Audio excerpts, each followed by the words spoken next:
Banten terhadap VOC. Langsung saja ke materi yang pertama, yaitu pendahuluan. Perang Banten adalah perang yang terjadi antara Kesultanan Banten dengan VOC atau pemerintah kolonial Belanda. Perang ini terjadi dalam beberapa periode, tetapi salah satu periode yang paling terkenal adalah Perang Banten 1656 sampai 1683 atau perlawanan rakyat Banten terhadap VOC. Perang ini dipimpin oleh Sultan Ageng Tirtayasa, penguasa Kesultanan Banten pada saat itu, yang berusaha melawan upaya VOC untuk menguasai perdagangan dan wilayah Banten.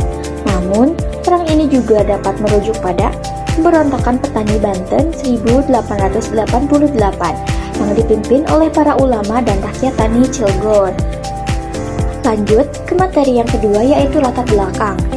Kerajaan Banten pada abad ke-16-17 merupakan salah satu pusat perdagangan rempah-rempah penting di Nusantara. Letaknya strategis di Selat Sunda menjadikannya pintu gerbang perdagangan internasional. Kedatangan bangsa Barat, terutama Belanda melalui VOC, menimbulkan persaingan dagang dan politik dengan Banten.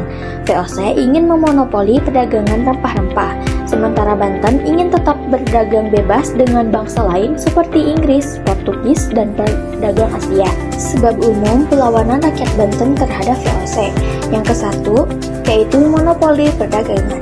VOC memiliki tujuan utama untuk memonopoli semua perdagangan di wilayah pesisir Jawa, termasuk Banten.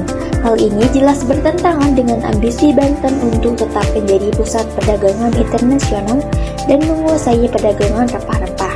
Yang kedua, yaitu strategi Banten melawan monopoli.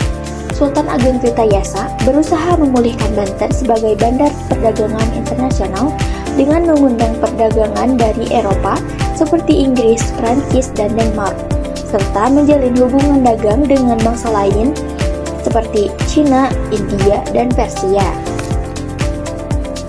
Jalannya peristiwa. Pada tahun 1651, Sultan Abu al-Mubakir wafat dan digantikan oleh Sultan Ageng Tirtayasa. Tahun 1651 sampai 1670-an, masa kejayaan Banten di bawah Sultan Ageng. Banten jadi pusat perdagangan internasional seperti lada dan rempah-rempah, menolak campur tangan VOC dalam perdagangan, menjalin hubungan dagang dengan Inggris, Portugis, bahkan Mekah. Tahun 1670-an, VOC makin kuat di Batavia dan ingin monopoli perdagangan. Hubungan dengan Banten makin tegang. Di tahun 1671, Sultan Ageng mengangkat putranya Sultan Haji Abu Nasbar Abdul Qahar sebagai Raja Muda. Terjadi perbedaan dua pandangan Sultan Ageng dan Sultan Haji. Pandangan Sultan Ageng anti VOC ingin Banten mandiri. Sultan Haji cenderung pro VOC ingin dukungan mereka.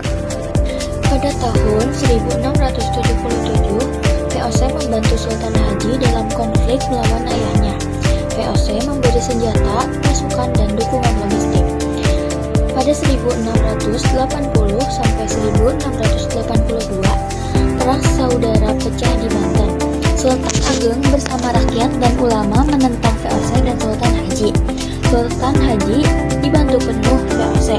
Lalu pada 1682, VOC berhasil menyerbu istana Surosuwon, ibu kota Banten. Sultan Ageng ditangkap dan diasingkan di Batavia. Banten jatuh ke tangan Sultan Haji yang sepenuhnya bergantung pada VOC. Pada 1684, perjanjian antara VOC dan Sultan Haji. Banten kehilangan kedaulatan, VOC menguasai perdagangan Banten, dan Banten menjadi kerajaan yang berada di bawah pengaruh VOC. Konflik ini berakhir pada 1683 dengan penangkapan Sultan Ageng Tirtayasa, penguasaan Surosuwon oleh VOC, dan penyerahan kekuasaan Banten kepada Sultan Haji yang menjadi Raja Boneka. Langsung saja ke materi yang selanjutnya, yaitu ada tokoh dari pihak pejuang rakyat Banten. Yang pertama, Sultan Ageng Tirtayasa. Sultan Ageng Tirtayasa memimpin perlawanan rakyat Banten terhadap VOC karena VOC ingin menguasai monopoli perdagangan rempah-rempah. Yang kedua, ada Pangeran Purbaya. Pangeran Purbaya yaitu putra Sultan Ageng Tirtayasa yang ikut berjuang dalam perlawanan melawan VOC. Meskipun akhirnya terjadi konflik internal di antara mereka yang dimanfaatkan oleh Belanda. Lalu ada tokoh pihak VOC. Yang kesatu yaitu Cornelis Spelman, seorang komandan VOC yang memimpin pasukan melawan Sultan Agung Tirtayasa. Yang kedua ada Said Fatin, tokoh penting VOC yang turut membantu Sultan Haji dalam menggulingkan Sultan Agung Tirtayasa. Yang ketiga, Franz Joysten Perwira. Tokoh ini yang berperan dalam menekan perlawanan Sultan Agung Tirtayasa. Yang keempat, Sultan Haji, putra Sultan Agung Tirtayasa, yang berpihak kepada VOC dan membantu VOC menguasai Banten. Dampak peristiwa. Dampak positif yang pertama, semangat juang dan nasionalisme. Perlawanan ini menunjukkan semangat juang dan cinta tanah air rakyat Banten yang tidak mau tunduk pada penjajah asing. Yang kedua, inspirasi bagi daerah lain. Keberanian rakyat Banten dalam melawan VOC menjadi inspirasi bagi perlawanan-perlawanan lain di Nusantara, seperti perlawanan Aceh dan Diponegoro. Yang ketiga, melemahkan VOC. Perlawanan ini mengganggu monopoli perdagangan VOC di pesisir Jawa, menghabiskan banyak biaya dan tenaga VOC, dan menjadi salah satu faktor penyebab kemunduran VOC. Yang keempat, warisan sejarah. Perlawanan ini meninggalkan warisan budaya dan sejarah yang berharga, termasuk lahirnya tokoh-tokoh heroik seperti Sultan Agung Tirtayasa dan keberadaan situs-situs bersejarah di Banten. Dampak negatif. Pertama, kegagalan dan kekalahan. Meskipun dengan heroik, perlawanan rakyat Banten akhirnya gagal. Kedua, ditangkapnya Sultan Agung Tirtayasa. Sultan Agung Tirtayasa akhirnya ditangkap dan meninggal, menandai akhir dari perlawanan yang efektif. Tiga, perpecahan internal. Belanda menggunakan taktik adu domba untuk memecah belah Sultan Agung Tirtayasa dengan putranya, Sultan Haji, yang menyebabkan perpecahan internal di Banten. Keempat, penguasaan Belanda. Akibat dari perlawanan yang gagal dan intrik politik Belanda, Banten akhirnya jatuh ke tangan Belanda dan kehilangan kemerdekaan. Kelima, terwujudnya monopoli VOC. Kekalahan Banten membuat Belanda berhasil menguasai penuh Banten, termasuk monopoli perdagangan lada. Selanjutnya, pengaruh peristiwa. Poin pertama, semangat juang dan nasionalisme. Perlawanan Banten menunjukkan semangat patriotisme yang tidak mau tunduk pada penjajahan, dan keberanian Sultan Agung Tirtayasa menjadi inspirasi bagi generasi berikutnya. Poin kedua, teladan tokoh-tokoh seperti Sultan Agung Tirtayasa menjadi simbol perjuangan yang patut dihormati dan diteladani oleh bangsa Indonesia.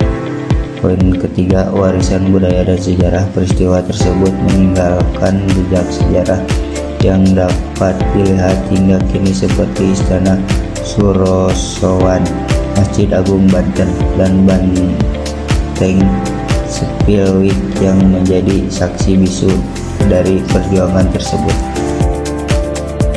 Selanjutnya, manfaat peristiwa. Manfaat bagi kita hari ini. 1. Memperkuat semangat kebangsaan dan rasa cinta tanah air.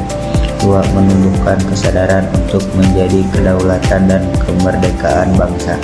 3. Mendorong kemajuan ekonomi bangsa dengan melemahkan monopoli VOC.